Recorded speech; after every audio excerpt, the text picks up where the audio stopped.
ప్రభు నామానికే మహిమ కలుగునుగాక. కూడి వచ్చిన మీ అందరికీ, కర్మల ఆత్మీయ సహవాస సంఘ విశ్వాసులందరికీ మన ప్రభువును ఆయన ప్రియ కుమారుడునైన యేసుక్రీస్తు వారి శ్రేష్టమైన నామంలో శుభములు మరియు అందరికీ వందనాలు. యెహెజ్కేలు గ్రంథం 37వ అధ్యాయాన్ని మనం ధ్యానం చేసుకుంటాం. యెహెజ్కేలు గ్రంథం 37వ అధ్యాయం. ఇందులో ముఖ్యాంశం ఏంటంటే, భవిష్యత్తులో ఇశ్రాయేలీయులకు దేవుడు ఇవ్వబోయే ఉన్నతమైన స్థితి. భవిష్యత్తులో ఇశ్రాయేలీయులకు దేవుడు ఇవ్వబోయే ఉన్నతమైన స్థితిని గూర్చి ఈ అధ్యాయంలో ఉంది. మొదటి వచనం, యెహోవా హస్తము నా మీదకు వచ్చెను. నేను ఆత్మవశుడనై ఉండగా యెహోవా నన్ను తోడుకొని పోయి ఎముకలతో నిండి ఉన్న ఒక లోయలో నన్ను దింపెను. ఆయన వాటి మధ్య నన్ను ఇటు అటు నడిపించుచుండగా ఎముకలు అనేకములు ఆ లోయలో కనబడెను. యెహోవా హస్తము యెహెజ్కేలు మీదకి వచ్చింది.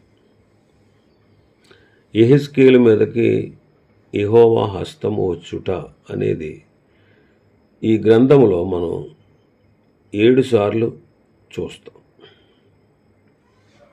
యెహోవా హస్తము అంటే దేవుని యొక్క శక్తి. యెహోవా హస్తం అంటే దేవుని యొక్క శక్తి అన్నమాట. దేవుని యొక్క శక్తి రాజుల 2వ గ్రంథం 3వ అధ్యాయంలో చూస్తాం. 15వ వచనం, నా యొద్దకు వీణ వాయింపగల ఒకరిని తీసుకుని రమ్ము. వాద్యకుడు ఒకడు వచ్చి వాయించుచుండగా యెహోవా హస్తము అతని మీదకి వచ్చాను గనుక అతడు ఈ మాట ప్రకటన చేశాను. యెహోవా హస్తము అంటే ఇక్కడ బలము అని ఫుట్ నోట్స్లో రాయబడింది. యెహోవా హస్తము అంటే యెహోవా బలము అని అర్థం. కాబట్టి యెహోవా బలం మనం ఎలా పొందగలం? దేవుని యొక్క బలం మనం పొందుకోవాలి. ఎలా పొందగలం అంటే, మనం ఆయనతో మమేకమై ఉన్నప్పుడే. లూకాసు వార్తలో మనం చదువుతాం 21వ అధ్యాయంలో 36వ వచనంలో, కాబట్టి మీరు జరగబో వీటి నెలను తప్పించుకొని మనుష్య కుమారుని ఎదుట నిలువబడుటకు శక్తి గలవారమగునట్లు ఎల్లప్పుడూ ప్రార్థన చేయుచు మెలకువగా ఉండు. జరగబో వాటిని తప్పించుకోవాలంటే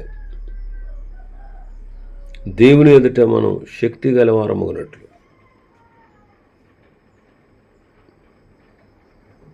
ఎల్లప్పుడూ ప్రార్థన చేయొచ్చు, మెలకువగా ఉండాలి.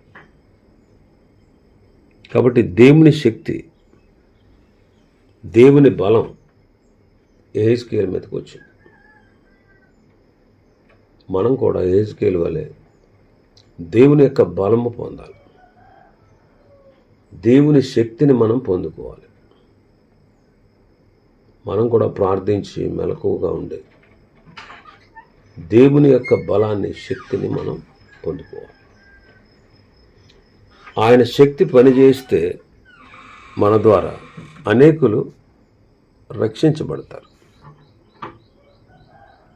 అనేకులు మన ద్వారా రక్షించబడతారు. అది కేవలం దేవుని శక్తి చేత. పౌలు గారు అంటాడు తెస్సలోనికీయులకు రాసిన పత్రికలో, ఏలయనగా దేవుని వలన ప్రేమింపబడిన సహోదరులారా, మీరు ఏర్పరచబడిన సంగతి అనగా మా సువార్త మాటతో మాత్రము కాక శక్తితోనూ పరిశుద్ధాత్మతోనూ సంపూర్ణ నిశ్చయతతోనూ మీ వద్దకు వచ్చిన సంగతి మాకు తెలియను. మీ నిమిత్తము మేము మీడల ఎట్టివారమేంటమో మీరు ఎరుగుదురు. పరిశుద్ధాత్మ వలన కలుగు ఆనందముతో గొప్ప ఉపద్రవం ముందు మీరు వాక్యమును అంగీకరించి మమ్మును ప్రభువును పోలి నడుచుకున్నారు. దేవుని యొక్క సువార్త వారి మధ్యలో, తెస్సలోనికీయుల మధ్యలో మాటతో మాత్రమే కాకుండా శక్తితోనూ పరిశుద్ధాత్మతోనూ సంపూర్ణ నిశ్చయతతోనూ వారి మధ్యలోనికి ప్రకటించబడింది.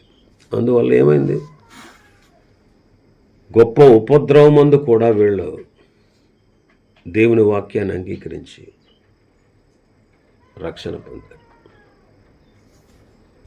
కాబట్టి దేవుని యొక్క బలము మనం పొందుకోవాలి.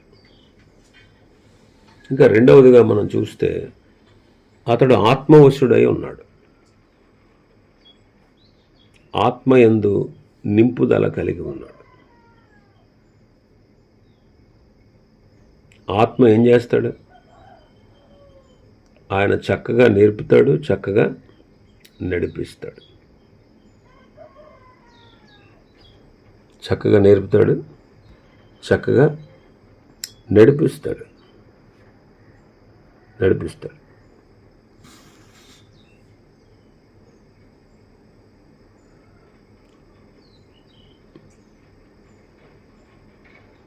కాబట్టి దేవుని బిడ్డలు ఆత్మపూర్ణులై ఉండాలి.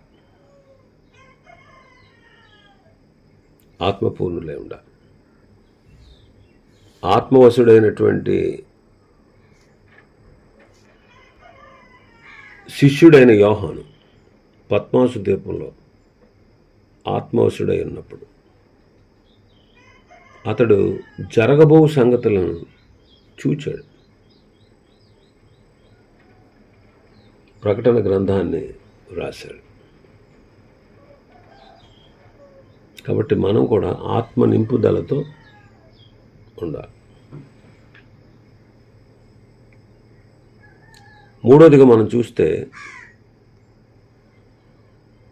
యెహోవా నన్ను తోడుకొని పోయి, ఆత్మవశుడనే ఉండగా యెహోవా నన్ను తోడుకొని పోయి ఎముకలతో నిండి ఉన్న ఒక లోయలో నన్ను దింపాను. నన్ను తోడుకొని పోయి ఎముకలతో నిండిన లోయలో దింపి ఆయన వాటి మధ్య నన్ను ఇటు అటు నడిపిస్తూ ఉన్నాడు. ఎక్కడ నడిపిస్తున్నాడు? ఎముకలతో నిండిన లోయ, జీవం లేని ఎముకల మధ్యలో ఇటు అటు నడిపిస్తున్నాడు. దేవుని పిల్లలు మృతులైన వారి మధ్యలో ఉన్నారు. మనం కూడా ఒకప్పుడు మృతులైన వారమే. ఈనాడు జీవాన్ని పొందాం ప్రభువైన యేసుక్రీస్తు ద్వారా. ఆయనందు విశ్వాసం ఉంచుట ద్వారా మనం మరణంలో నుండి జీవంలోనికి దాటాం. తిరిగి దేవునితో సమాధానపరచబడ్డాం. మరి చాలామంది నశించిపోతున్నారు. మన మధ్యలోనే ఉన్నారు. మన కుటుంబంలో, మన బంధువుల్లో, మన స్నేహితుల్లో, ఇరుగు పొరుగు వారిలో, మన గ్రామస్తులలో, మన పట్టణస్థుల్లో, మన దేశస్థుల్లో, ప్రపంచంలో అనేక దేశాల్లో మన చుట్టూ ఉన్నవారు అనేక మంది మృతులై ఉన్నారు. వాటి మధ్య నడిపిస్తున్నాడు ప్రభు. కనుక దేవుని పిల్లలు నశించు ఆత్మల యొక్క స్థితిని ఎరిగి వారి కొరకు ప్రయాసపడవలసిన వారుగా ఉన్నారు. నెహెమ్యా కూడా ప్రాకారాలు కట్టబడతా ఉన్నప్పుడు, కట్టదలుచుకున్నప్పుడు నెహెమ్యా ఏం చేశాడు? తానే స్వయంగా ఒక రాత్రి వేళ ఆ గోడను పరిశీలించి చూచాడు, ఎక్కడెక్కడ బాగు చేయాలి.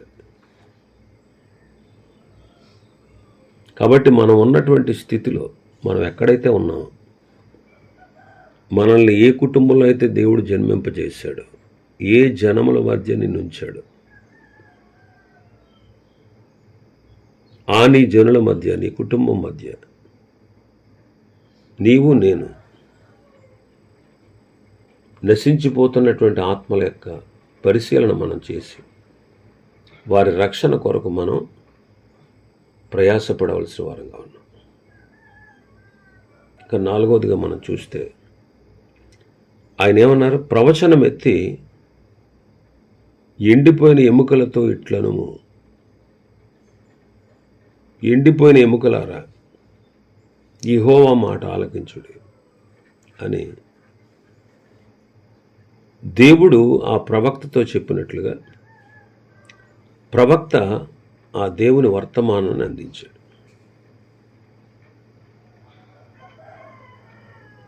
దేవుని వర్తమానంలో జీవం ఉంది.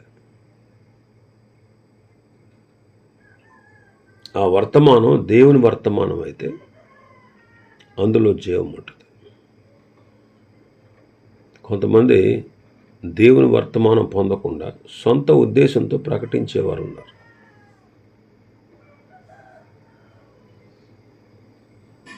పేతురు మొదటి పత్రికలో మనం చదువుతాం.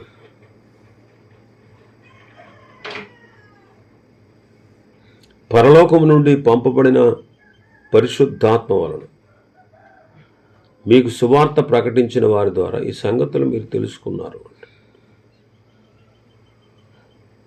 వర్తమానం ఇచ్చేవాడు పరిశుద్ధాత్ముడు. కాబట్టి ఆయన ఇచ్చినటువంటి వర్తమానం మనం ప్రకటించినప్పుడు వ్యక్తులలో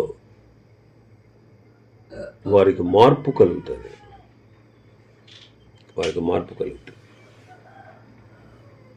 ఇంకా మనం చూస్తే 7వ వచనం 10వ వచనం,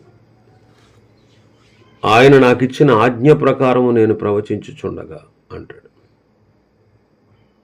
10వ వచనం, ఆయన నాకు ఆజ్ఞాపించినట్లు నేను ప్రవచింపగా అంటాడు. ప్రవక్త యెహోవా ఆజ్ఞాపించినట్లు చేస్తున్నాడు. ఆయన ఆజ్ఞాపించిన ప్రకారమే మనం కూడా చేయాలి. ఆయన ఆజ్ఞాపించిన ప్రకారం మనం చేస్తే దేవుడు గొప్ప కార్యాలు చేస్తాడు. దేవుడు నోవహుతో ఏదైతే చెప్పాడో, నోవహు దేవుడు తనకు చెప్పిన ప్రకారంగా ఓడను సిద్ధం చేశాడు. ఇర్మియా కూడా అలాగే చేశాడు. కాబట్టి మనం యెహోవా ఆజ్ఞాపించినట్లు చేసినప్పుడే గొప్ప కార్యాలు జరుగుతాయి. వారు ఇశ్రాయేలీయులు యెహోవా ఆజ్ఞాపించిన ప్రకారం చేశారు కాబట్టి యెరికో కోట గోడలు కూలిపోయినాయి.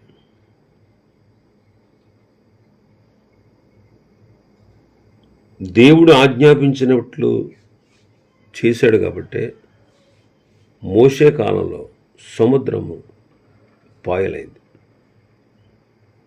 యెహోషువ నాయకత్వంలో యోర్దాను యొక్క నీరు, యోర్దాను నది మధ్యలో మార్గం కలిగింది.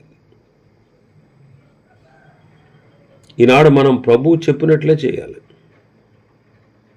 అప్పుడే అద్భుతాలు చూస్తాం.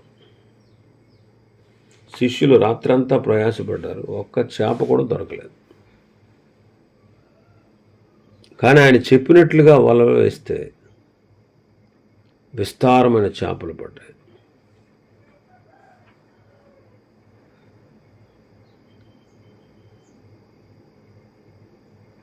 కాబట్టి దేవుని యొక్క పరిచర్యలోనేమి, మన దైనందిక జీవితంలోనేమి మనం ప్రభు ద్వారా నడిపించబడాలి. ఆయన చేతిలో మనం సాధనాలుగా ఉండాలి. ఆయన ఇష్టానికి మనల్ని మనం అప్పగించుకుంటే ఆయన మనల్ని వాడుకుంటాడు. ఇప్పుడు చూడండి, ఒక పెన్ను ఉంది, అది రాయడానికి ఉపయోగపడుతుంది. పెన్ను తనంతట తానే రాయలేదు. ఎవరైనా చేతిలో ఉంటే, ఎవరైతే ఆ పెన్ను వాడుతున్నారో ఆ వ్యక్తి యొక్క ఆలోచనల ప్రకారంగా అది రాస్తుంది, అతని చేతిలో ఉంటే. అలాగే ప్రభు ఇష్టానికి మనల్ని మనం అప్పగించుకోవాలి. అప్పుడు ప్రభు మనల్ని తన పనిలో వాడుకుంటాడు. ఇంకా మనం చూస్తే 6వదిగా, యెహెజ్కేలు ప్రవచించుచుండగా గడగడగడగమని ధ్వని వినబడింది.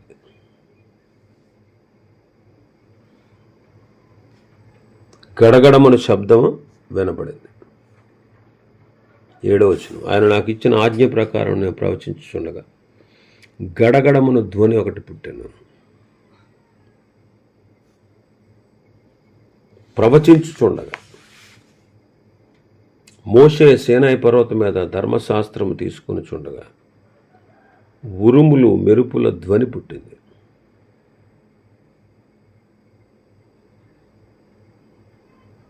అందుకే హెబ్రీ గ్రంథకర్త అంటాడు, నేడు మీరు ఆయన శబ్దం వినని ఎడల కోపము పుట్టించినప్పుడు, ఆయన కోపం పుట్టించి మీ హృదయాన్ని కఠినపరుచుకున్నారు కదా, కాబట్టి పాపం వలన కలుగు భ్రమచేత ఎవడునూ కఠినపరచబడకుండానట్లు ఒకరినొకడు బుద్ధి చెప్పుకొని అంటాడు హెబ్రీ పత్రిక 12వ అధ్యాయంలో. అలాగే పెంతుకోస్తు దినమందు వేగముగా వీచి బలమైన గాలి వంటి శబ్దం వచ్చినప్పుడు అందరూ పరిశుద్ధాత్మతో నిండిన వారయ్యారు. కాబట్టి ఆయన స్వరం బలమైనది, ఆయన స్వరము ప్రభావం గలది. 29వ అధ్యాయం కీర్తన 29వ కీర్తనలో మనం చదువుతాం దేవుని యొక్క స్వరం యొక్క బలం. దేవుని యొక్క స్వరం యొక్క బలం. యెహోవా స్వరము జలముల మీద వినబడుచున్నది. మహిమగల దేవుడు ఉరుము వలె గర్జించుచున్నాడు. మహాజలముల మీద యెహోవా సంచరించున్నాడు. ఆయన స్వరం బలమైనది. యెహోవా స్వరము ప్రభావం గలది. యెహోవా స్వరము దేవదారు వృక్షమును విరిచును. యెహోవా లెబనోను దేవదారు వృక్షమును ముక్కలుగా విరిచును. దూడవలే గంతులు వేయనట్లు ఆయన చేయును. లెబానోను షిరియోను గురుపోతు పిల్లల వలె గంతులు వేయనట్లు చేయును. యెహోవా స్వరము అగ్ని జ్వాలలను ప్రజ్వలింపజేయుచున్నది. యెహోవా స్వరము అరణ్యమును కదిలించును. యెహోవా కాదేశు అరణ్యమును కదిలించును. యెహోవా స్వరము లేళ్లను ఈనజేయును. అది ఆకులు రాల్చును. ఆయన ఆలయంలో ఉన్నవన్నీ ఆయనకి ప్రభావము అనుచున్నవి. కాబట్టి దేవుని యొక్క మాట వినబడుచుండగా గొప్ప కార్యాలు జరుగుతాయి. కాబట్టి అతడు ప్రవచించుచుండగా ఎముకలన్నీ కూడా ఒకదానికొకటి కలుసుకున్నాయి. తర్వాత నరములో చర్మం కప్పబడింది. తర్వాత జీవాత్మ వారిలో దిగి వచ్చింది. వారు లేచి గొప్ప సైన్యమయ్యారు. ఇంకా మనం చూస్తే 7వదిగా అతడు ప్రవచించుచుండగా ఎముకలు ఒకదానితో ఒకటి కలుసుకున్నాయి.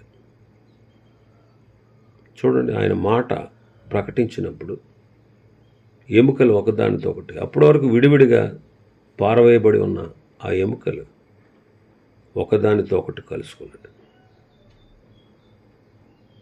దేవుని మాటలో ఐక్యత ఉంది. ఈనాడు మనం కూడా, విశ్వాసులైన మనం,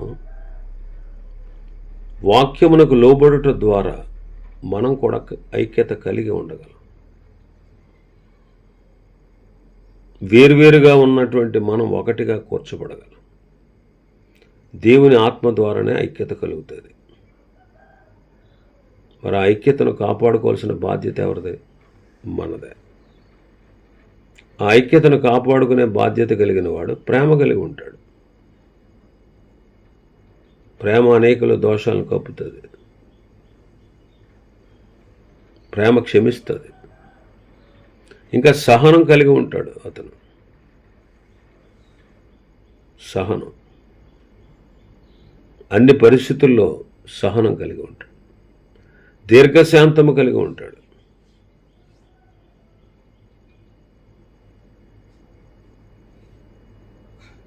సంపూర్ణ వినయాన్ని కలిగి ఉంటాడు.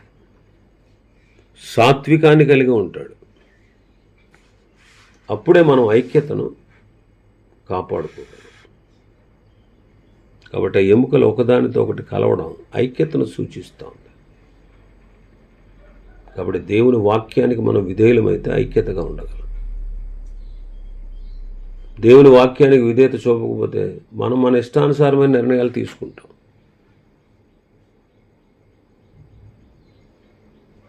వాక్యానికి విధేయులు చాలామంది అవరు. విధేయులం కాకపోతే మనం ఆశీర్వదించబడాలి. విశ్వాసముతో పాటుగా మనకు విధేయత కూడా ఉండాలి. ఆ ఎముకలు ఆ వాక్యాన్ని, ఆ ప్రవచనాన్ని విన్నప్పుడు వాటిలోనికి జీవం వచ్చింది. అవి ఒకదానికొకటి అతుక్కున్నాయి, కలుసుకున్నాయి. అలాగే దేవుని వాక్యము ద్వారా మనం ఐక్యపరచబడాలి. మన సొంత నిర్ణయాలు, సొంత ఉద్దేశాలు కాదు. చాలాసార్లు మనం దేవుడిచ్చిన వాటిని చూసుకుని దేవుని మర్చిపోయేంత స్థితి మనకు కలుగుతుంది.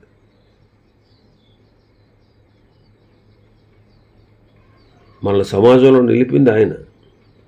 ఇలా ఉన్నామంటే కారణం ఆయన. ఈ స్థితిలో మనల్ని నిలబెట్టాడంటే కారణం ఆయన. మనకు కలిగినటువంటి ఔన్నత్యాన్ని చూసుకుని దేవుని వాక్యాన్ని నిర్లక్ష్య పెడితే ఎలా? దేవుని వాక్యాన్ని అన్నిటికీ నిర్లక్ష్య పెట్టకూడదు. వాక్యానుసారంగానే నడవాలి. నీకు అనిపించినట్టుగా నువ్వు నడవకూడదు. నీవు అనిపించినట్టుగా నేను జీవించకూడదు. వాక్యానుసారంగా జీవిస్తే ఐక్యత కలిగి ఉంటాం. ఇంకా మనం చూస్తే 8వదిగా అతడు ప్రవచించుచుండగా జీవాత్మ వచ్చి వారిలో ప్రవేశించి మహాసైన్యమై నిలిచారంట. వాడు 10వ వచనంలో చదువుతాం అన్నమాట. వారు మహాసైన్యమై నిలిచారు. మహాసైన్యమై నిలిచారు.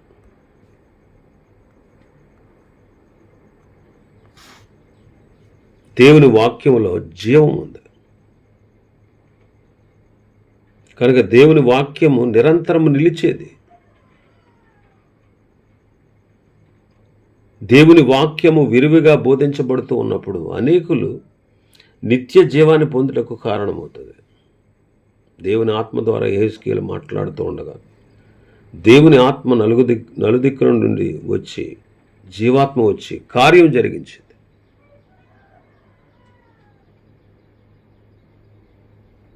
ఈనాడు పరిశుద్ధాత్ముడి పని ఏంటంటే, మనం ఆయన ఆత్మ ద్వారా మనం బోధించినప్పుడు, సువార్త ప్రకటించినప్పుడు, వాక్యాన్ని బోధించినప్పుడు పరిశుద్ధాత్మని పని ఏంటంటే ఆయన ఒప్పింపచేస్తాడు. పాపమును ఒప్పింపచేస్తాడు, తీర్పును గూర్చి ఒప్పింపచేస్తాడు, నీతిని గూర్చి ఒప్పింపచేస్తాడు. ఆయన యందు విశ్వాసం ఉంచకపోవడం పాపమని, మనం నిజముగా పాపులమని ఆయన ఒప్పిస్తాడు. యేసుక్రీస్తు ప్రభు నీ పాపముల కొరకు బలైపోయాడు, నిన్ను నీతిమంతుడిగా తీర్చడానికి తిరిగి లేచాడు. విశ్వసిస్తే నీవు కూడా నీతిమంతుడు అవుతావని పరిశుద్ధాత్ముడు వారిని ప్రేరేపిస్తాడు. సిలువలో ఆయన మన కోసమే మన శిక్ష భరించాడనేటువంటి ఆ తీర్పును గూర్చి కూడా ఒప్పింపచేస్తాడు. అపవాదిని ఓడించాడు. అపవాది తీర్పు పొంది ఉన్నాడు. వాడికి లోబడవలసిన అక్కరలేదు. ఆయనందు విశ్వాసం ఉంచు అని పరిశుద్ధాత్ముడు మనల్ని ఒప్పింపచేస్తాడు. అది ఆయన పని. ఆ రీతిగా ఈ అధ్యాయంలో, ఈ వచనాల్లో మనం ఈ విషయాలన్నీ నేర్చుకోవచ్చు. ఇంకా మరికొన్ని విషయాలు ఈ అధ్యాయంలో ఉన్నాయి. ప్రభు చిత్తమైతే రేపటి దినం వాటిని మనం ధ్యానం చేసుకుందాం. దేవుడి వర్తమాన వాక్యాన్ని మన వినికిడిలో ఆశీర్వదించును గాక. ఆమేన్.